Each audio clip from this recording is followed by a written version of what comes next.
大家平安，欢迎收听十一月初5的迦南之声。我是优破牧师，今天要跟大家分享的是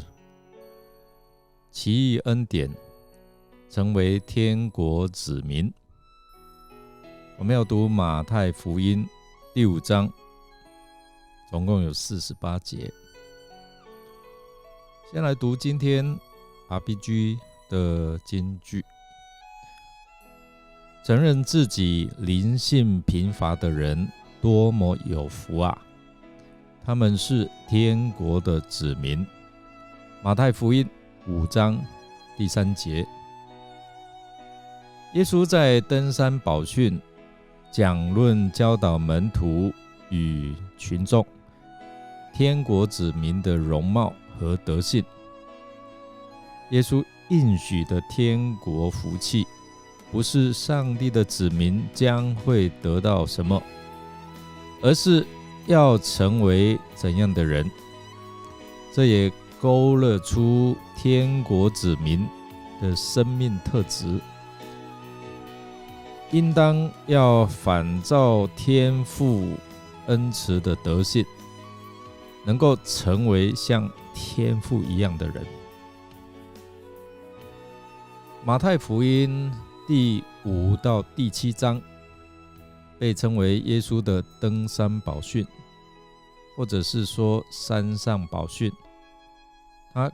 包括了耶稣对他子民的性格和行为有何期待。这个宝训并非要显示救恩的计划，也不是为了要教导未得救的人。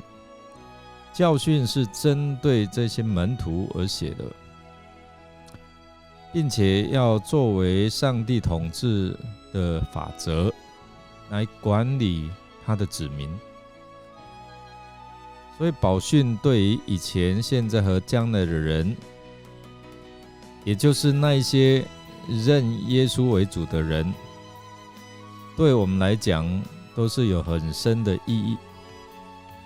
耶稣基督在世的时候，曾经是门徒生活的指引。然而在经文当中，耶稣向他的门徒听众传授了关于天国子民的道德还有品格的要求。所以我们看了这段经文，就是要帮助我们了解我们如何在我们生活的当中成为天国的子民。首先我们要看天国子民的品格。经文描述有关于8福，所以成为天国子民需要谦卑渴望公义、怜悯、清心、促进和平，以及在面对逼迫时的坚定等等，这一些在提醒我们，这些品格和态度将塑造我们的生活，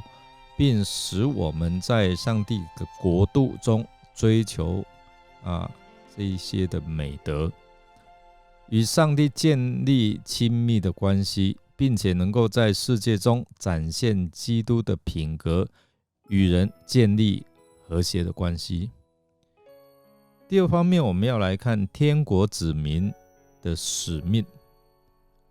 作为天国子民，有一个重要的使命，那就是在世界中成为光和盐。我们被呼召以正面的方式来影响社会，就是对社会有没有影响力改善环境，提供方向，照亮真理，并且能够荣耀上帝的名。我们看到好多这些得奖的或者是运动员当他们得奖的时候，他们就会指向天，意思就是我将一切荣耀归给上帝，让世人看到，哇，这些人很优秀用这些的能力来影响这个社会。我们的生活和行为应该与世界有所分别，进而获得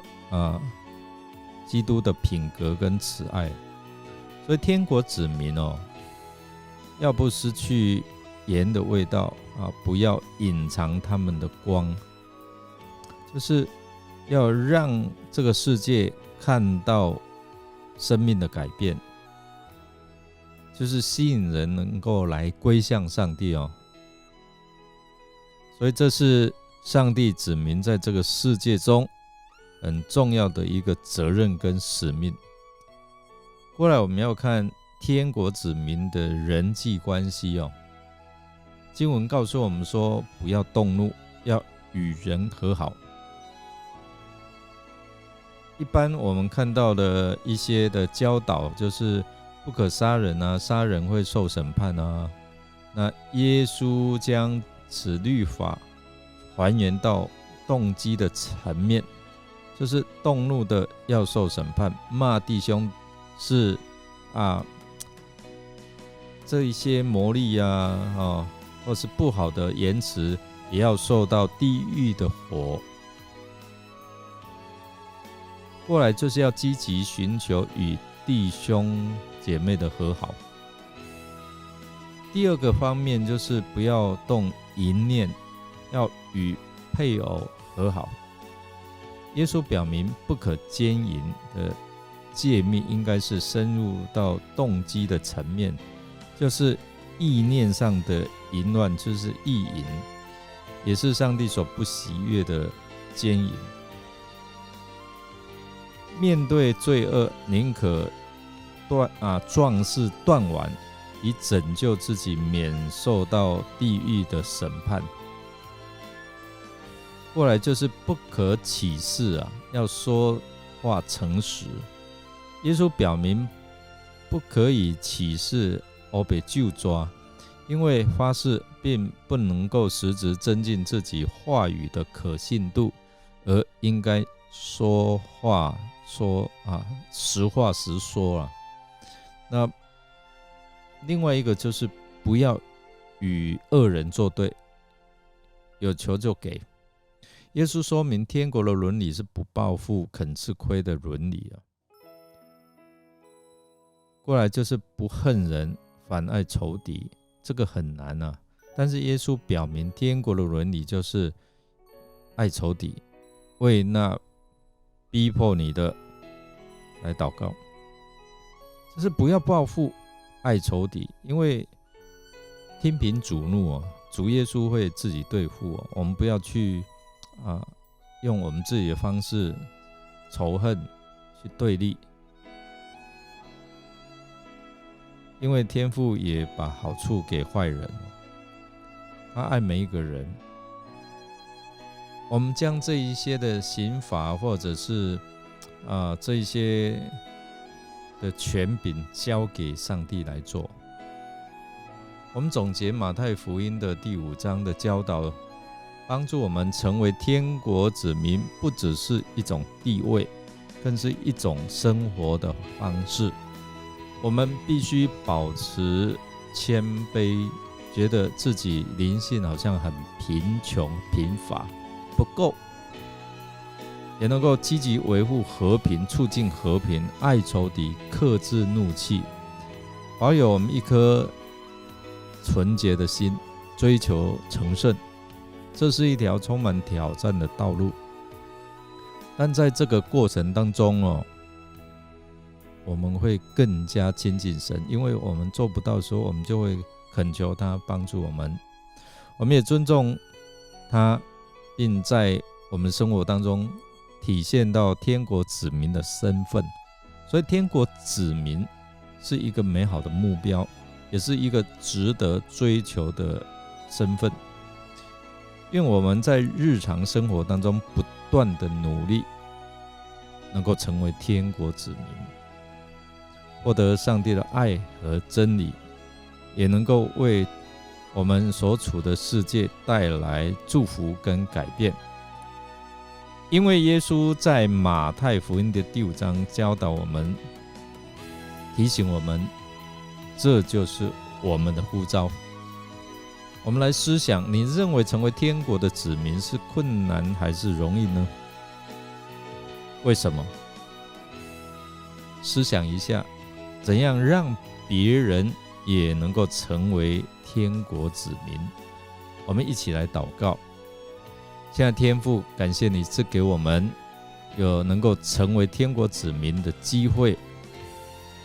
求你赐给我们更谦卑来寻求你，让我们承认我们自己的需要，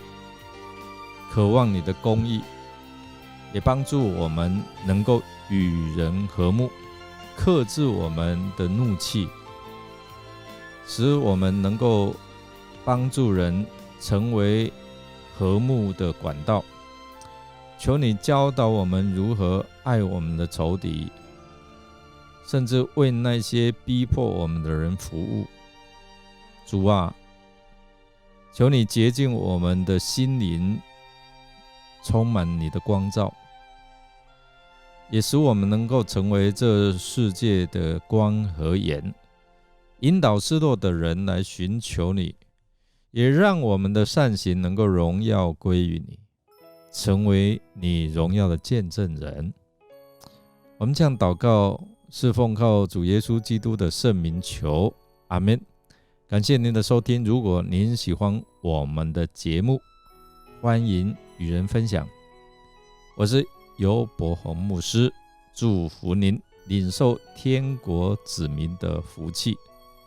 我们明天再见哦。